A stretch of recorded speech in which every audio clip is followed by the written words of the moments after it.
اور یہی حرکت معاف کی جگہ اور یہی عمل انہوں نے ہے نا ایک مرتبہ نجم فضلی صاحب کے جو میں نے کہا تھا وہاں جو بیٹھک ہوتی تھی ہفتہ وار ہے نا وہاں بھی انہوں نے یہی کیا اور یہی عمل سے وہ انجمن جدید مصنفین جو کہ نور اللہ سید پروفیسر محمود واجد اور شاہد کامرانی صاحب تھے ہے نا اور انجم عادل صاحب بھی آیا کرتے تھے لیکن بنیادی صاحب یہ 3 افراد تھے جنہوں نے اس کتاب میں ڈالی تھی ہے نا وہاں پر بھی ان کے اور یہی نہیں بلکہ کئی ایسے لوگ ہیں ہے نا ایک اور صاحب تو ان کا نام بھی میں لے لوں گا چونکہ کیا لوگ ہیں تو غالب لائبریری میں بھی ہے نا جب ہم نے کوئی بات کی تو وہ سیکھ پا ہوگا اس کے اوپر برداشت نہیں ہے برداشت کیا ہے مطلب اس کو یا بے عزتی سمجھتے ہیں ہاں وہی سمجھتے ہیں شاید کہ یہ کون ہے جو ہماری چیز میں نقص نکال رہا ہے یعنی وہ اپنی تخلیق کو اپنی تخلیقی صلاحیت کو یا جو چیز میں لکھی اس کو حرف آخر سمجھتی ہے کہ اب یہ بس ادب کے معیار پہ ہر طرح سے مکمل پوری اترتی ہے اور اس کی تحسین میں اس بات کو دوسری طرح سے آپ سے پوچھوں گا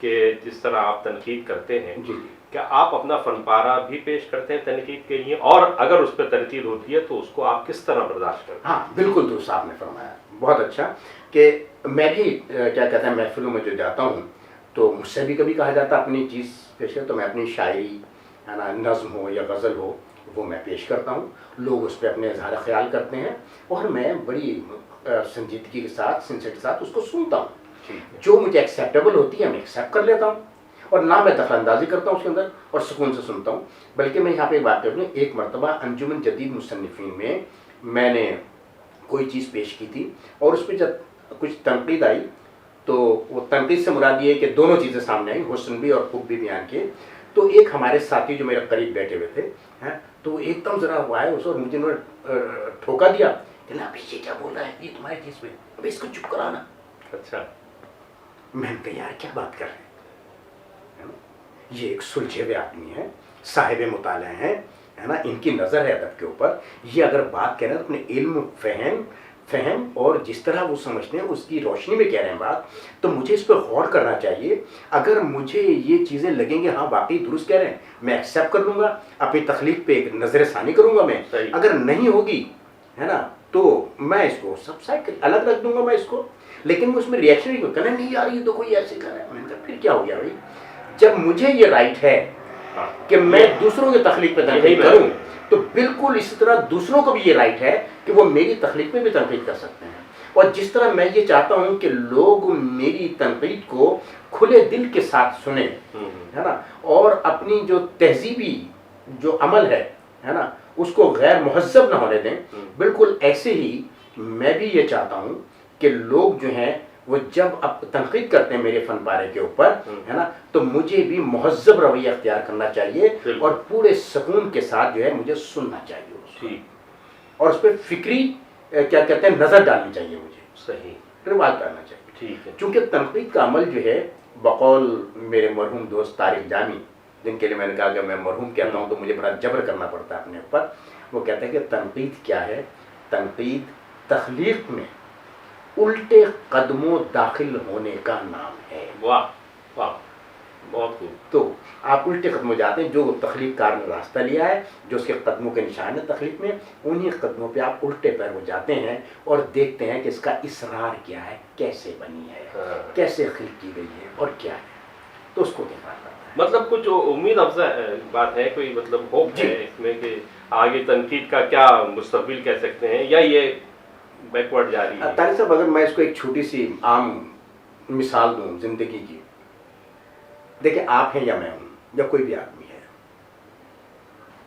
تو ہم جو چھوٹے سے بڑے ہوئے ہیں جی کیا ہمیں نقد و نظر کے دائرے سے نہیں گزرنا پڑا بالکل بالکل قدم کیا کسی نے ہمیں نقد کی شان پہ پرکھا نہیں جب والدین ہمیں کسی چیز پہ ٹوکتے تھے یا سراہتے تھے دونوں تو اس کا مقصد ہے کہ وہ عمل نقد سے گزرتے تھے اور وہ نقد کی جو ان میں صلاحیت جو تھی ہے نا اس سے بھی کہتے تھے کہیں پہ اصلاح کی ضرورت ہے اور کہیں پہ اس کو تحسین کی ضرورت ہے اس کو تو اس کا مقصد یہ ہے کہ نقد جو ہے اس کا تعلق ہماری سماجی معاشرتی ضروریات سے بھی ہے اور بالکل ایسے ہی جو ہماری کیا کہتے ہیں سماجی معاشرتی اور جو ہماری ضروریات ہیں ان سے بھی اس کا ہے تو ادب بھی جو ہے اسی کا ایک حصہ ہے، تو اس لیے ادب میں بھی جو ہے نقد ضروری ہے.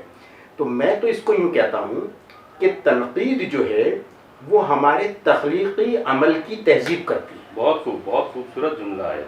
اور اسی طرح جو ہمارے تخلیقی عمل ہے نا، اس میں کہیں تو یہ عمل انگیز کا کام کرتی ہے، کہیں یہ مہمیز دیتی ہے، اور کہیں یہ ہم میں جس کو کہنا چاہیے کہ قوت دیتی ہے ہمیں چیزوں کے لیے، قوی کرتی ہے ہماری صلاحیتوں کو، اور کہیں ہماری استعداد جو ہے نا اس کو برقرار رکھنے کی کوشش کرتی ہے اگر اسے مثبت لیا جائے.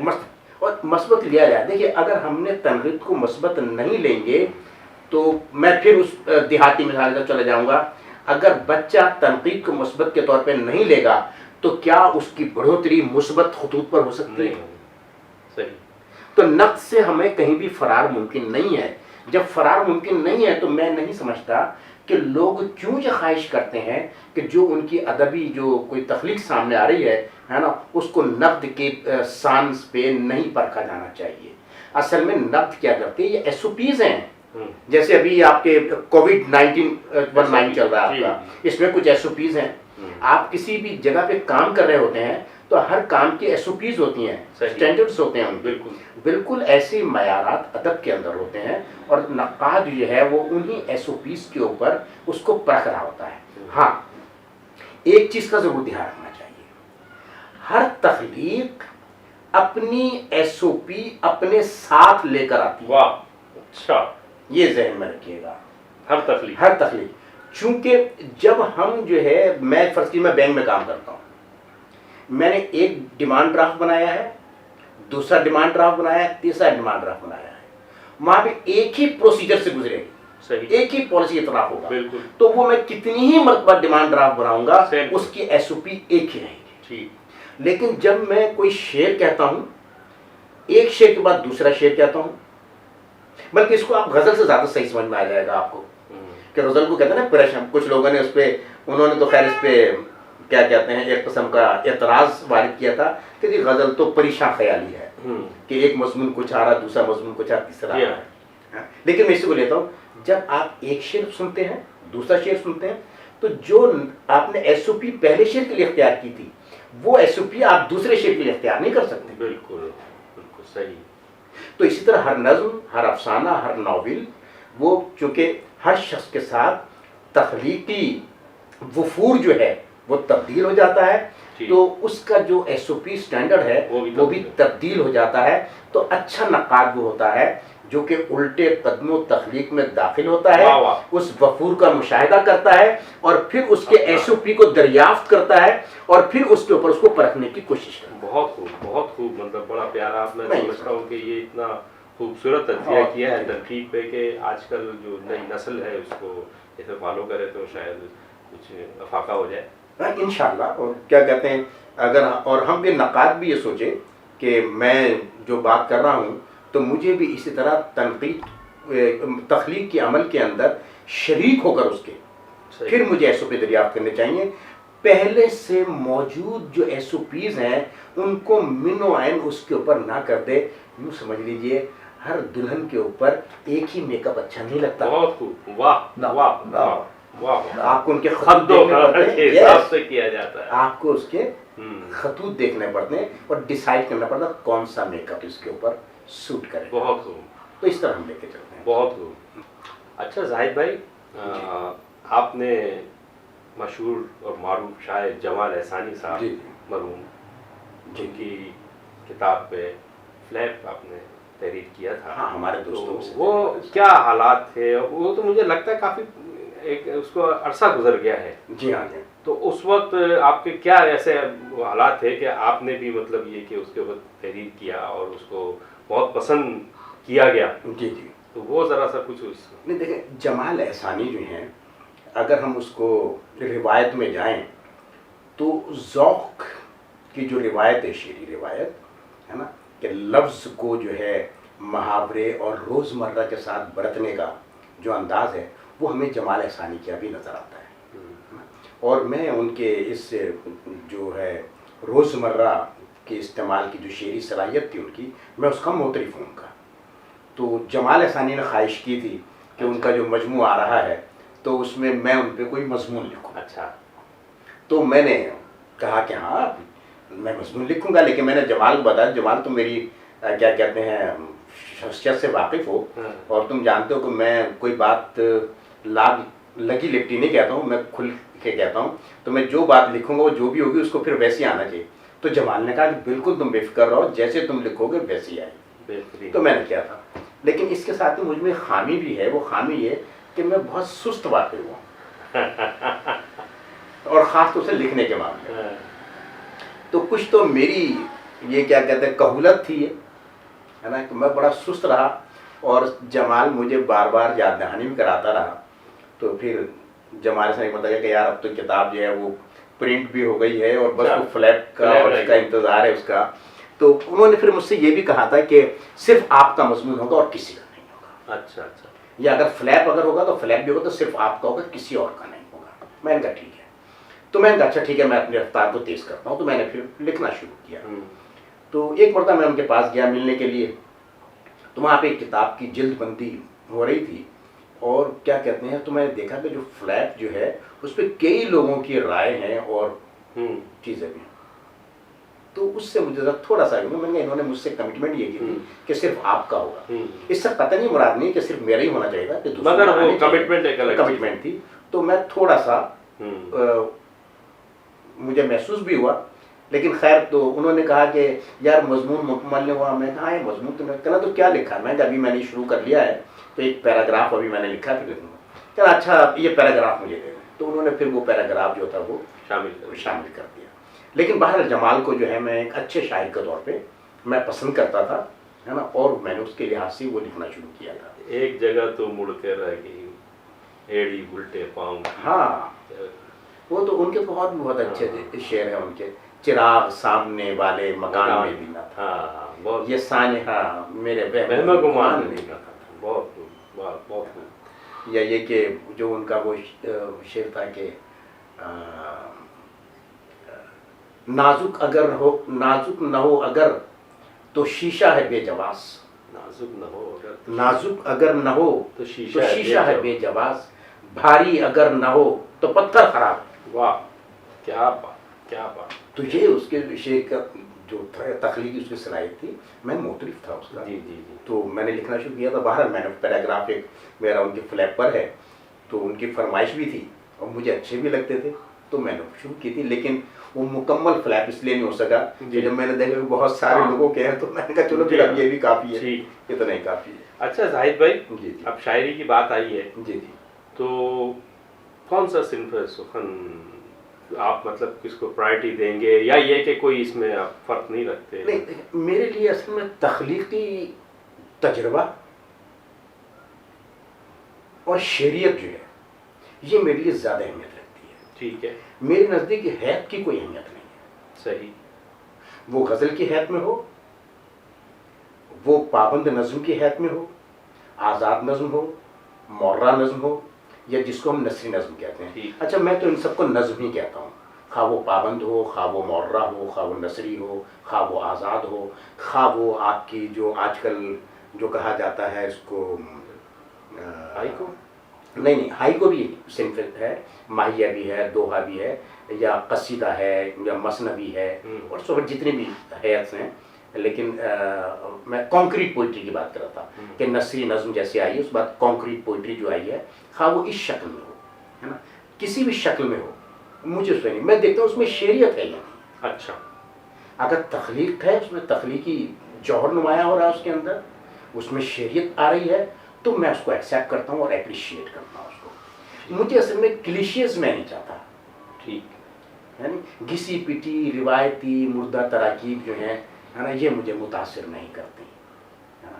میں کہتا ہوں کوئی بات آنی چاہیے ہے نا، کوئی ایسے ڈھنگ سے، اور کچھ نہیں تو لفظوں کے در و بست ایسی مختلف اور شعری ہونی چاہیے کہ وہ ہماری طرف کھینچے، اس کو اسی طرف لے کے آئے ہے نا. یا خیال یا جذبہ جو ہے اس کا وفور ایسا ہو کہ وہ ہمیں بہا کے لے جائے اپنے ساتھ، وہ کسی بھی شکل میں.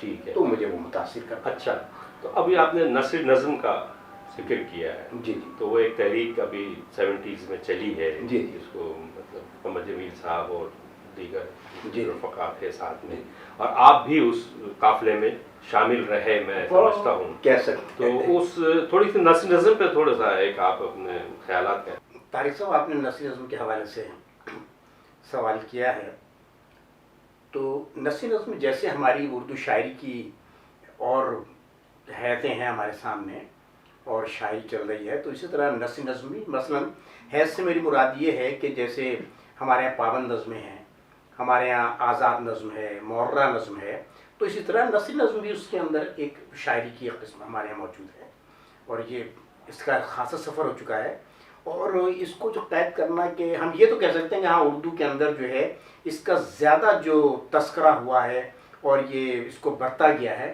وہ 70 سے ہے نا اس کو شروع کیا گیا، لیکن اگر ہم جا کے تاریخ کے اندر ہم کچھ آگے جائیں پیچھے جائیں گے تو ہمیں اس کے کیا کہتے ہیں اشارے اور اس کے ہمیں جو حوالے جو ہیں وہ ہمیں وہاں پر بھی مل جاتے ہیں۔ مثلا ایک حوالہ تو ہمیں پگھلا نیلم کی شکل میں نظر آتا ہے، سجاد ظہیر کی جو کتاب ہے نا اس کے حوالے سے کہا جاتا ہے۔ پھر اس سے پہلے اسماعیل میرٹھی، عبدالحلیم شرر ہے نا، انہوں نے کسی کو اس کو انشاء لطیف کہا، کسی نے اس کو نظم منصور کہا، کسی نے نثری نظم کہا۔ وزیر آغا جو ہیں جب آئے تو انہوں نے اس کو نثر لطیف کا نام لیا۔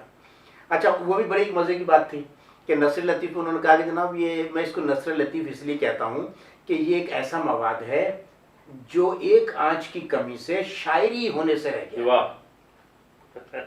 تو ایک مرتبہ وہ ملتان تشریف لائے تھے، اس وقت ہم ایم اے کر رہے تھے، جی جی، تو میں نے ان سے کہا کہ جناب آپ کی بات سر آنکھوں پر ہے نا، آپ کہنا چاہ رہے ہیں یقیناً درست ہوگی، لیکن ایک سوال ابھر رہا ہے ذہن میں کہ آپ تو ماشاءاللہ قادر الکلام شاعر بھی ہیں، تو آپ تو وہ ایک کانچ کی کمی دور کر سکتے ہیں، تو آپ اسے ایک کانچ کی کمی کیوں رہنے دیتے ہیں اس کا؟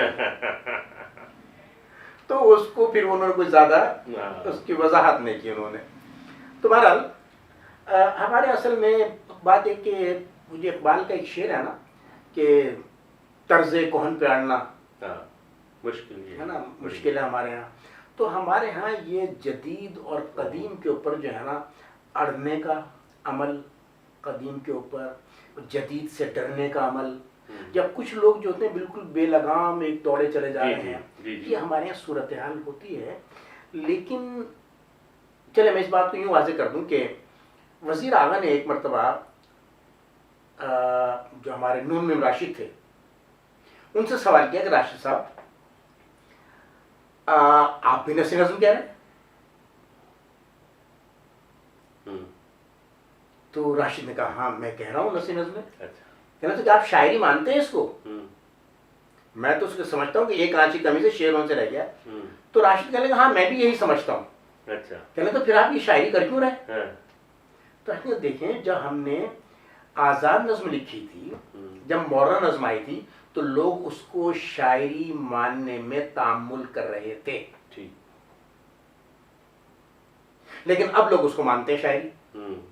اب میں بھی یہی جواب لوگوں دیتا ہوں کہ بھائی ابھی تک کچھ اذہان ایسے ہیں جو کہ معرہ جو آپ کی نظمیں ہیں یا آپ کے آزاد نظمیں ہیں ان کو بھی ابھی تک شاعری کی ذیل میں نہیں لے کے آتے، شاعری کی ذیل میں نہیں لے کے آتے، وہ نہ سمجھتے ہیں۔ بلکہ میں آپ کو یہ بتاؤں زیادہ پرانی بات نہیں ہے، غالباً یہ 90s کی بات ہے، 90 ہاں میرا 90s کی بات ہے۔ یہ آپ کا جو ہے میڈیکل کالج، جناح میڈیکل کالج، جی جی، وہاں پہ ایک کیا مشاعرہ ہوا آل پاکستان انٹر کالجیٹ، تو اس میں ہم نے بھی ایک نظم پڑھی تھی۔ اب وہ نظم چونکہ آزاد نظم تھی تو جو بھی وہاں پہ منصفین تھے جی تو انہوں نے کہا کہ جی اس کو تو ہم نے مقابلے میں شریک ہی نہیں جانا، کیونکہ یہ تو آزاد ہے، یہ تو بہر میں، یہ تو اس میں ہے ہی نہیں پابند شاعری کے اندر، تو اس کو ہم نے کاؤنٹ ہی نہیں کرنا، کاؤنٹ ہی نہیں کیا اس کو، یعنی منصف حضرات سے کاؤنٹ نہیں کر رہے تھے۔ لیکن وہ اس وقت وہاں پہ پروین شاکر جو ہیں ہے نا وہ بھی موجود تھیں، اور بھی تو ان سب نے پھر کہا، تو انہوں نے پھر دوبارہ اس کو ریویو کیا اپنے فیصلے۔ ہاں، تو اس سے ہمیں ایک نقصان یہ ہوا کہ ہم ایز اے نظم تو ہمیں نظم کے شاعر کے ہمیں انعام نہیں ملا، لیکن شہاب الدین شہاب جو ہیں جی جی ہے نا، ان کو غزل پہ انعام مل گیا تھا، لیکن ہم دونوں کے مجموعی نمبر ملا کر اتنے ہو گئے تھے کہ ہم شیلڈ حاصل کر سکتے اچھا اچھا ویری نائس. تو یہ ہو گیا تھا. لیکن میں بتا یہ رہا ہوں کہ وہاں پہ جو منصف حضرات جو تھے ہے نا، انہوں نے جو ہے اس کو شاعری ماننے سے انکار کر دیا تھا. 90s تک کی بات بتا رہا ہوں. جی ہاں جی ہاں. وہی جو 70 میں بھی انہوں نے اس پہ بھی بڑی جو تحریک چلی ہے اس پہ کتنی تو اب مخالفتیں. بات یہ ہے کہ دیکھیں شاعری جب شروع ہوئی ہوگی، کیا آپ سمجھتے ہیں کہ شاعری جو ہے وہ شروع ہی سے پابند اور بحر اور کیا تو عروج میں ہوتی تھی؟ عروج تو یہ تو بہت بات کی دین ہے. بالکل. یہ تو خلیل نے دے دیا آپ کو عروج، تو آپ کے سامنے آ گئی ہے. لیکن اس سے پہلے جو شاعری ہوتی تھی، مثلا آپ یہ دیکھ لیجیے کہ کوئی آدمی گفتگو کر رہا ہوتا ہے تو آپ کہتے ہیں اچانک ارے یار تم تو شاعری شروع کر دی تم نے، ہوتا ہے ایسا. تو کیا وہ عروج میں کہہ رہا ہوتا ہے؟ نہیں. دیکھیں یہ فروعی اور ظاہری فرق ہے نثر اور شاعری کا. تو ہمیں فروعی اور ظاہری فرق سے قطع نظر ہو کے دیکھنا چاہیے کہ اصل فرق کیا ہے. صحیح. شاعری جس میں اس میں جو شعری صداقت ہوتی ہے، نثر کے اندر تعقلی صداقت ہوتی ہے، یا جس کو کہتے ہیں ایک میں زمینی صداقت ہوتی ہے، ایک میں پوئٹک ٹروتھ ہوتا ہے اس میں. صحیح ہے نا، جو دونوں سے بالکل مختلف الگ چیز ہوتا ہے. صحیح. شاعری میں جب تک کوئی چیز جذبے اور احساس میں ڈھل کر نہیں آئے گی، خواہ وہ کتنی ہی عقلی چیز کیوں نہ ہو، جب تک وہ جذبے اور احساس میں ڈھل کر نہیں آئے گی تب تک وہ آپ کو متاثر نہیں کرے گی. اس کا مقصد یہ ہے کہ حقیقت کو آپ جذبے اور حسیات اور محسوسات کی بنیاد پہ جب کیپچر کنسیو کرتے ہیں اور اس کا اسی طرح بیان کرتے ہیں شدت کے ساتھ، ہے نا، تو وہ شعر کی طرف گامزن ہوتی ہے. لیکن جب آپ اس کو منطق اور ریشنل کے ساتھ، آپ شعوری تعقل کے ساتھ اس کو لے کے چلتے ہیں، تو وہ پھر جو ہمارے مروج صداقتیں جو ہوتی ہیں ان کی طرف تو پورا اترتا، لیکن آپ کو وہ شعر کے طور پہ متاثر نہیں کرتا. تو اس طرح ہمارے ہاں جو ہے کیا کہتے ہیں جو نظم کا سفر شروع ہوا، جیسے میں نے کہا ماڈرن نظم. پہلے کیا ہوا کہ نظم تھی، پابند نظم تھی، عروج میں ہوتی تھی، اس میں ردیف بھی تھی، اس میں قافیہ بھی تھا، جیسے غزل میں ہے. رائٹ. صرف یہی ہے نا کہ غزل میں پریشاں خیالی ہے کہ اس میں ہر شعر کے اندر جو ہے ایک الگ خیال ہوتا ہے، اور نظم کے اندر ایک مسلسل خیال چل رہا ہوتا ہے. رائٹ. تو جب نظم آئی تو اس نے کیا کیا، آپ نے دیکھو گا غزل میں بھی سب سے پہلے تو غزل نے کیا کہتے ہیں اپنا دامن چھڑایا سے ردیف سے. تو غیر مرتب غزلیں آپ کو نظر آئیں گی. کیوں؟ کیونکہ شاعر کو محسوس ہوا کہ کہیں پر کہ یہ ردیف جو ہے اس کے خیال، اس کے جذبے کو آگے ابلاغ کرنے میں رکاوٹ ڈال رہا ہے. بالکل. تو اس نے اس کو منہا کر دیا، اس میں سے صحیح صرف مخفف غزلیں کہنے لگا، ہے نا، اس نے مرتب غزلیں ختم کر دی اس نے. اب یہی چیز جب آپ کی اس میں آتی ہے، کیا کہتے ہیں نظم میں آتی ہے، تو وہاں پر بھی یہ ہوا کہ کہیں تو وہ کیا کہتے ہیں مردف اور مقفع ہوتی تھیں، ہے نا، تو کہیں مردف ہٹائی تو مقفع رہ گئی، اور پھر جب قافیے کی قید بھی ہٹائی اس نے، ہے نا، تو وہ معرہ رہ گئی.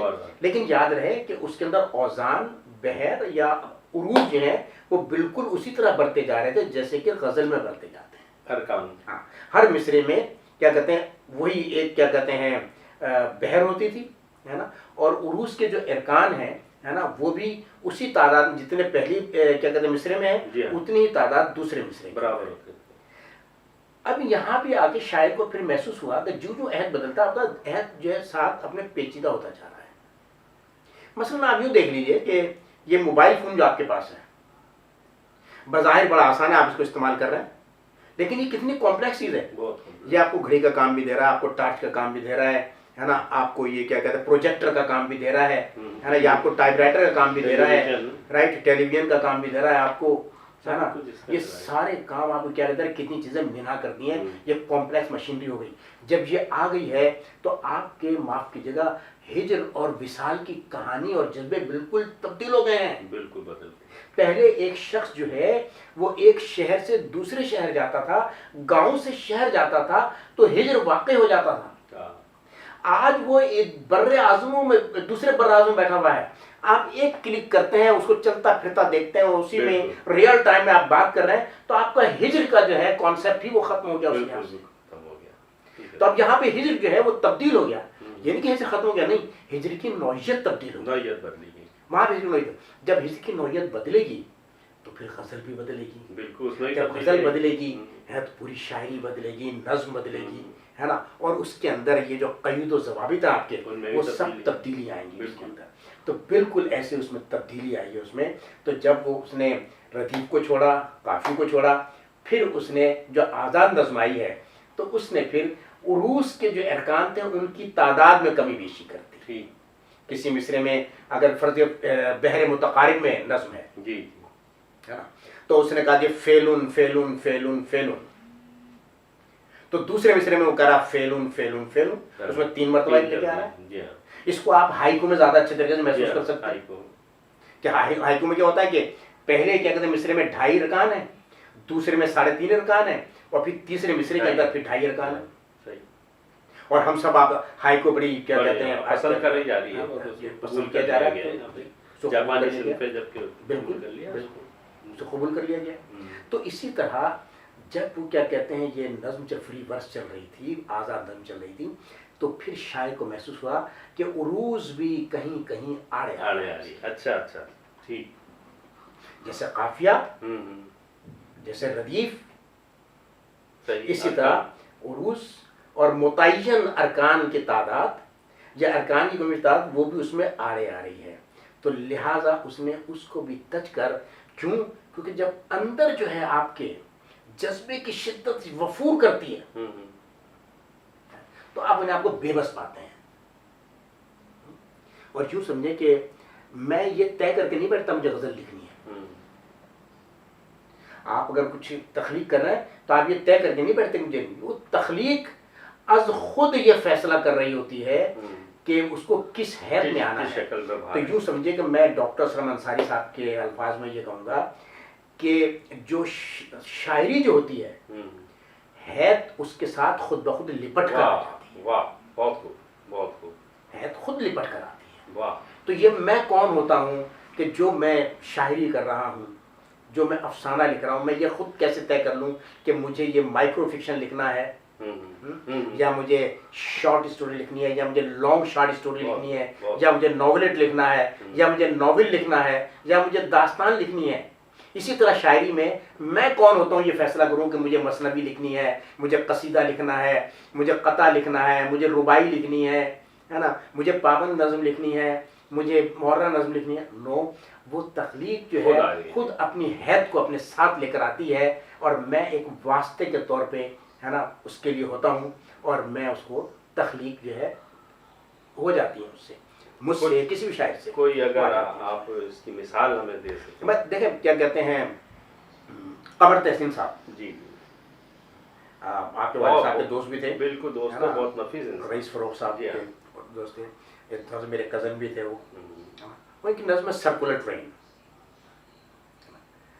تو کہتے ہیں کہ ٹھنڈا ٹھنڈا سورج نکلا، واہ، ٹھنڈا ٹھنڈا سورج نکلا لوکل آئی، واہ واہ، ٹھنڈا ٹھنڈا سورج نکلا لوکل آئی، جیسے گنوار پہ جوبن آتا ہے، ہر کپڑا بکھرا جاتا ہے، کیا تمثیل ہے، جیسے گنوار پہ جوبن آتا ہے ہر کپڑا بکھرا جاتا ہے، شام کی ادھوری دھوپ کو لینے دولہا گھر سے جاتا ہے، واہ واہ واہ، ماتھے کی دوہری پٹڑی پہ لوٹ کے گھر آ جاتا ہے۔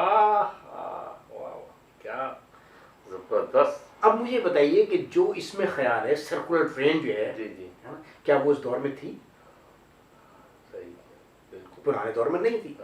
جب سرکولر ٹرین آئے گی، جب ٹرین آئے گی، جب ٹرام آئے گی، بس آئے گی، تو اپنے ساتھ اپنا ڈکشن بھی لے کے آئے گی، اور جو اس کی وجہ سے جو جذبے ہمارے ابھریں گے اس کے لیے کوئی نیا ڈکشن تلاش ہوگا، اس کی کوئی نئی ہمیں کیا کہتے ہیں حیث چاہیے ہوگی، تو اس کو لے کے کیا کہتے ہیں بیان۔ اچھا زاہد بھائی، اس میں تھوڑا سا آہنگ بھی نظر آ رہا ہے، آپ کی بات درست ہے کہ اس کے بعد مصرے جو ہیں وہ عروض کے اندر ہیں، جی جی، لیکن یہاں پہ دیکھیں یہاں پہ یہ فرق ہے کہ جب نصی نظم شروع ہوئی فرانس میں، بودلیئر کا نام لیا جاتا ہے، انہوں نے شروع کی، تو وہ عروض میں نہیں تھی، لیکن وہ اس کو نثری شاعری کہتے تھے، اور وہ اس کو پیراگرافک فارم میں لکھ رہے تھے۔ اچھا،